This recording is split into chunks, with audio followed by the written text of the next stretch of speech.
Gadewch i ni weddio. Diolch yn ei ti unwaith eto, Dduw, mae fraint yma cael dod ger dy fron. I ni'n cyflwyno'r amser byr yma i ddofal di, yn gofyn i ti fendithio y geiriau yma i enaid yn rhywle, i eneidiau. Yn y dyddiau tywyll yma, byddwn ni'n cael gweld goleini'r Efengyl yn llywyrchu. Tyrd i'n plith, bendithio ni nawr i ni gofyn hyn o trwy enw ac heiddiant ein harglwydd Iesu Grist. Amen. Hoffwn i edrych ar yr emyn ai am fy meiau i heddi.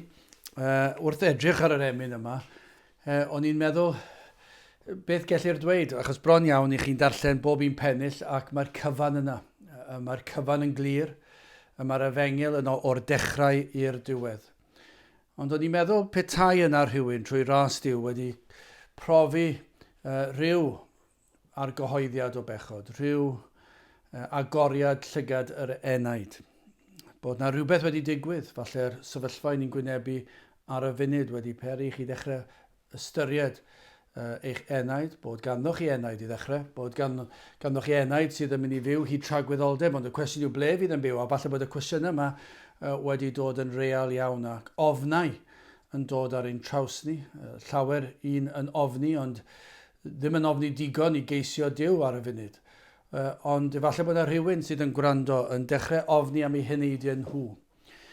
Ac yn dechrau gweld yr hyn y mae nhw wedi ei wneud, a pam bod nhw wedi gwneud y pethau hynny, bod nhw wedi dechrau sylweddoli, bod nhw wedi pechu, bod nhw wedi torri cyfraith Duw, bod nhw wedi brifo yr arglwydd, bod nhw wedi brifo eraill o cwmpas nhw, ac bod nhw'n dechrau meddwl pam bod yr peth mor naturiol yw i ddilyn llwybr pechadurus hunanol, ac o'r diwedd mae'r pethau wedi dod yn real i chi, a ymwybyddiaeth ohonyn nhw, gynt o'ch chi'n dadlen i herbyn nhw, ond nawr i chi'n ei weld ac bod yr euogrwydd yn tyfu fwy.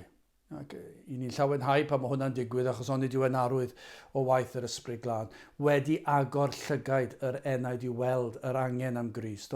Falle bod chi ddim yn sylweddoli hynny ar y dechrau, ond bod e'n cynyddu, bod yr baich yma, fel mae Pantycelyn dweud, euogrwydd fel mynyddoedd byd. Ond nid yw bob Cristion yn gallu tystio bod yr euogrwydd na'n pwyso ar yr enaid. A bod yna'n dangos i mewn amryw ffyrdd bod ofn, ansicrwydd, ddim yn gwybod pa le i droi, a bod yn neud chi ambell oed teimlo'n gorfforol sal, bod yr euogrwydd mae'n pwyso lawr yn drwm ar yr enaid. Falle trwy ras o'r diwedd, eich bod chi yn gweld yr elfen bersonol yma. Ac yna'n clywed am yr hyn wnaeth Iesu Grist drosto ni. Ac falle dyma le chi'n dod, falle yn ymuno yn yr emyn yma, yn y fan honno. Ai am fy meiau i dioddefodd Iesu mawr. Falle o'r diwedd i chi wedi dod i'r pwynt bod chi wedi gweld eich beiau, ond chi nawr yn gweld be mae Iesu Grist wedi wneud dros eich beiau chi, a chi'n gofyn y cwestiwn, ai am fy meiau i dioddefodd Iesu mawr, pan ddaeth yng ngrym ei gariad ef o entrych nef i lawr. Falle bod y reality yma'n dechrau dod yn goleio ar eich enaid chi, bod Iesu Grist wedi dod i ddelio gyda'ch beiau chi, bod eich pechod chi wedi gyrru Iesu Grist i'r groes. Bod yr ymwybyddiaeth hynny wedi dod. Falle gynt i ni'n meddwl am ein pechodau ni fel y byd wedi pechu, a bod pawb yn ddrwg a felly beth yr ots. Ond o'r diwedd bod wedi dod lawr i'r unigolyn, a bod chi'n gweld mai chi yw'r unigolyn, a chi'n gweld eich pechod chi fel chi yw'r pechadur mwyaf. Pechadur yw fy enw ni feddaf enw gwell. Math yna beth sydd fan hyn, ai am fy meiau i, mae'n bersonol. So, chi ddim yn edrych o gwmpas eich brawd, eich chwaer, eich mam, eich tad, mam gi, tad ci, nain, taid, ewyrth, modry, pwy bynnag yw nhw. Chi ddim yn edrych draw fyna dim mwy, chi'n edrych arno chi. A chi'n gweld bod chi wedi torri cyfraith Duw, a chi'n gweld y pwysau, mae'n teimlo'r pwysau yma. A chi'n dechrau dweud, ai am fy meiau i, dioddefodd Iesu mawr. Ac yna, mae'n mynd ymlaen. I chi'n gweld, a dyma'r weddi, falle wrth i ni fynd trwy'r emyn yma, bod yna un wedi dod i weld eich beiau, ond nawr ych chi'n gweld be mae Iesu Grist wedi wneud drostoch chi. Yr ail bennill, cyflawnau'r gyfraith byr, cyfiawnder gafodd iawn, a'r ddyled fawr, cymaint oedd, a dalodd ef yn llawn. I chi wedi gweld eich dyled trwy ras, bod chi wedi gweld eich pechod, bod chi wedi gwrthod yr Efengyl dro ar ôl tro, chi wedi rhyfygu, chi wedi gwneud pob math o bechodau, meddwl pob math o bechodau, dymuno'r pethau yma i gyd, wedi gwneud rhai o'r pethau yna, a bod yr pwysau wedi tyfu, a cymaint eich dyled ger bron Duw. I chi'n gwybod na fedrwch chi byth wneud yn iawn am eich pechod chi ger bron Duw, ond yna i chi wedi clywed be mae Iesu Grist wedi wneud. Cyflawnau i'r gyfraith byr. Mae Iesu Grist wedi cadw'r gyfraith yn eich lle chi. Fedrwch chi mo'i gadw e? Mae'n amhosib. Fedrwch chi ddim fod yn ddigon da, a chi wedi dod i sylweddoli hynny, ond dyma llawenydd yr Efengyl. Chi nawr wedi gweld beth ych chi wedi wneud, a bod chi ddim yn ddigon da, a bod eich beiau chi fel mynyddoedd byd, ond bod Iesu Grist wedi cyflawni'r gyfraith byr. A'r cyfiawnder gafodd iawn, cyfiawnder Duw wedi fodloni, fod e wedi wneud yn iawn dros eich pechod, mae e wedi cadw'r gyfraith. Ar ddyled fawr, cymaint oedd, a dalodd ef yn llawn, wedi talu'r pris yn llwyr. Bod e wedi talu'r pris trwy fywyd ac yna nawr i ni gweld trwy farwolaeth. Edrychwch ar y drydydd bennill. Dioddefodd angau loes yn ifydd ar y bryn, a'i waed a ilch yr Ethiop yn lan fel eira gwyn. Dyma beth mae'r pechadur, a ni'n gweddio bod rhywun yn profi nawr.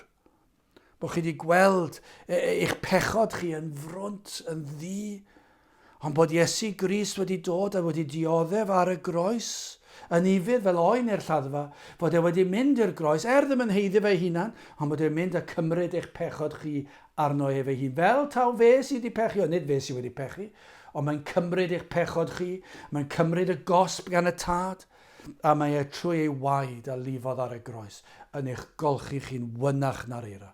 Dyna beth mae'n neud, dyna beth yw'r Efengyl, dyna beth ni'n pregethu bob sul. Mae'n pwysleisio'r peth, mae'n geiriau eraill yn y bedwaredd bennydd. Bu'n angau un hangau ni wrth farw ar y pren. Fyddwn ni ddim yn marw dim mwy. Mae marwolaeth Iesu Grist yn delio gyda'r farwolaeth corfforol, y farwolaeth ysbrydol a'r farwolaeth tragwyddol. Mae'n dod â bywyd. Trwy marwolaeth Iesu Grist, mae'n dod â bywyd. Mae'n rhyfedd yn diwedd. Ond dyma'r gwirionedd. Bu'n angau un hangau ni wrth farw ar y pren. Rhaid oedd marw ar y pren. Dyna'r ffordd fe fuodd Iesu Grist farw ar y pren. A thrwy ei waed y dygyr llu trwy angau i'r nefoedd wen. Trwy'r farwolaeth a trwy'r gwaed a lifodd. Mae'n talu'r pris. Mae'n cael y gosb amdana fi, am y pechadur unigol, ond am lu, am ei holl bobl, am defaid ei borfa, ei holl eglwys. Mae'n talu'r pris. Trwy'r farwolaeth. Pennod 5. Pan grymodd Iesu ei ben, wrth farw yn ein lle, agorodd ffordd, pan rwygai'r llen i bir drigfannau'r nef. Pan fuodd ar y groes, pan gorffedwyd oedd e gorffenwyd, pan i'r tywyllwch ddod a dioddefodd e uffern, cyfwerth uffern yn ein lle ni, pan nath ei dad troi gefn arno, pan nath y llen rwygo, i ni'n gallu dweud, dyna chi ddarlun agorwyd ffordd. Dyma'r ffordd i chi cael eich awduriaeth. Dyma yw neges Cristnogaeth. Nath Iesu Grist ar y groes agor ffordd i'r nefoedd. Dyma'r ffordd, yr unig ffordd mae Iesu Grist yn dweud, mae fi yw'r ffordd y gwirionedd a'r bywyd. Does dim ffordd arall i'r gwirionedd. Does dim ffordd arall i'r bywyd. Does dim un ffordd arall at y tad. Ond trwy Iesu Grist a trwy ei fywyd a'i farwolaeth. Ond dyma chi orffen buddugoliaethus. Gorchfygodd uffern ddi. Gwnaeth ben y sarf yn fryw. A ddawyd hynny yn Genesis. Reit ar y dechrau. Pennod 3 a nod 15. A ddawyd y peth. Y byddai'n sefyll ar ben y sarf. Byddai'n concro'r un drwg. Gorchfygodd uffern ddi. Gwnaeth ben y sarf yn fryw. O'r carchar caeth y dygyr llu. Trwy ras i deulu Duw. Dyna beth sy'n digwydd i'r unigolyn. Mae'n dechrau ai am fy meiau i. Dyna beth sy'n digwydd i'r unigolyn. Fe orchfygodd Iesu Grist uffern, fe orchfygodd Satan, fe nath goncro'r bedd, fe nath ennill iachawdwriaeth, fe dalodd e'r pris trwy farw ar y groes, trwy gadw'r gyfraith, fe fodlonwyd y tad. Ond trwy hwn i gyd, o'r carchar caeth, falle bod rhywun nawr yn profi beth yw e fod mewn carchar tywyll di. Pechod anobaith o'n cwmpas ni, ond o'r diwedd i chi'n gweld goleuni chi'n gweld goleuni yn y carchar, a mae'r Efengyl yn cael ei hagor, a chi'n gweld be mae Crist wedi wneud drostoch chi o'r carchar caeth y dygur llu. Trwy ras, mae'r cyfan trwy ras. Chi ddim yn gallu wneud dim. Iesu Grist wedi wneud y cyfan. Beth ych chi'n wneud dod yn waglaw? Dewch at Grist, cyffeswch eich pechod, cyffeswch eich beiau chi, ac yna llawenhewch fod Iesu Grist wedi wneud y cyfan drostoch chi. Trwy ras, o'r carchar caeth y dygur llu, trwy ras, trwy gariad. Anheiddiannol i ni, ei biti, ei drigaredd, sydd ddim yn heiddiannol i ni, ond mae'n dangos piti ni, dydyn ni ddim yn ei heiddi fe, ond mae'n ymestyn allan ei law. Trwy ras, mae'n ein dwy ni, yn ein harwain ni, yn ein tynnu ni i deulu Dyw, yn ein gwneud ni'n blant i Dduw. O, na fydd na rhywun heddi, wrth rando efallai, yn sylweddoli ei feiau, yn sylweddoli eich pechod, ac yn dod at Grist, ac yn gweld trwy'r emyn yma popeth nath Iesu Grist drostoch chi. Ai, am fy meiau i, dioddefodd Iesu mawr, pan ddaeth yng ngrym ei gariad ef, o entrych nef i lawr. Gadewch i ni weddio. O Dduw, i ni yn diolch i ti am yr Efengyl sanctaidd.